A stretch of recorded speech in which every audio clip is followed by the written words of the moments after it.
जवाब दीजिए फखरुल हसन चांद जी, भारत सरकार पर तो आपको भरोसा है नहीं, इसलिए आप जो ट्रंप कहें आप उनकी बात मान लेते हैं, जो ट्रंप कहें उन पर सवाल उठा देते हैं। अब आज तो ठीक है एसएन सिंह जी, अब रुकिए। अब मेरा अगला सवाल फखरुल हसन चांद जी से है। अब आज विदेश मंत्री तमाम सवालों का जवाब देंगे, तो अब तो कार्रवाई चलनी चाहिए ना संसद की सुचारू रूप से।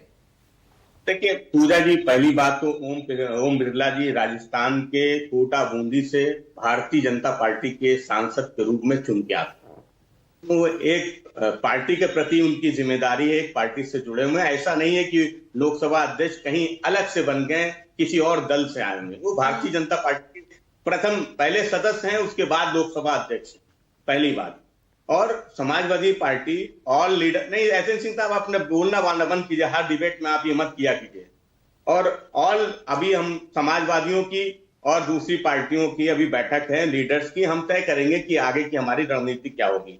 लेकिन जिस तरह से अभी एसएन सिंह साहब बोल रहे थे कि विदेश नीति हमारी इतनी अच्छी है, अरे अमेरिका कह रहा है कि 30 दिन का आपको समय देते हैं, तेल ले लो, इसके बाद का समय नहीं मिलेगा। ये हमारी विदेश नीति है जो विदेश तय कर रहा है, हम आपसे उस पर सवाल ना पूछे। और आपने कहा कि ऑपरेशन सिंदूर के समय पे अगर कोई हमला करेगा तो हम उसका जवाब देंगे, लेकिन जो देश की सरकार है उसने कहा था कि अगर कोई आतंकी हमला होगा तो वो राष्ट्र पे हमला माना जाए।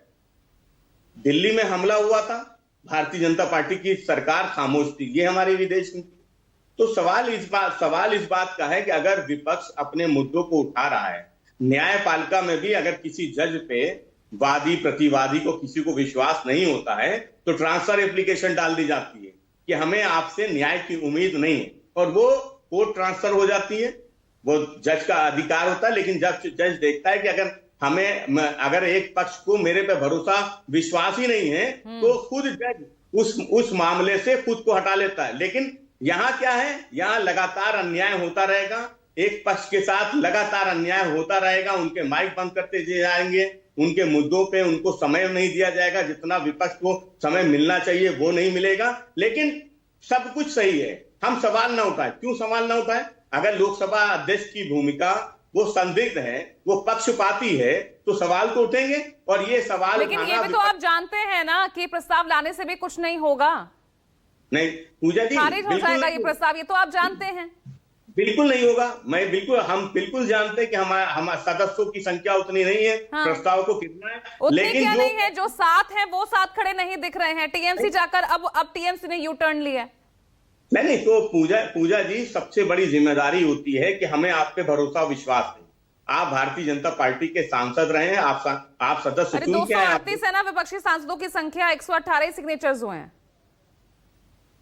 नहीं तो पूजा जी, कम से कम जो विपक्ष अभी वो संख्या बढ़ जाएगी। आदरणीय अखिलेश यादव जी ने दिल्ली पहुंचते ही इस बात को कहा कि विपक्ष के जो सीनियर लीडर हैं उनकी अभी बैठक होगी और हम बैठक में अब आने वाले प्रस्ताव पे आगे की रणनीति को तय करेंगे। तो ये संख्या जो आप अभी चर्चा कर रहे हैं, 12 बजे के बाद ये संख्या में परिवर्तन होगा, ये संख्या और बढ़ेगी।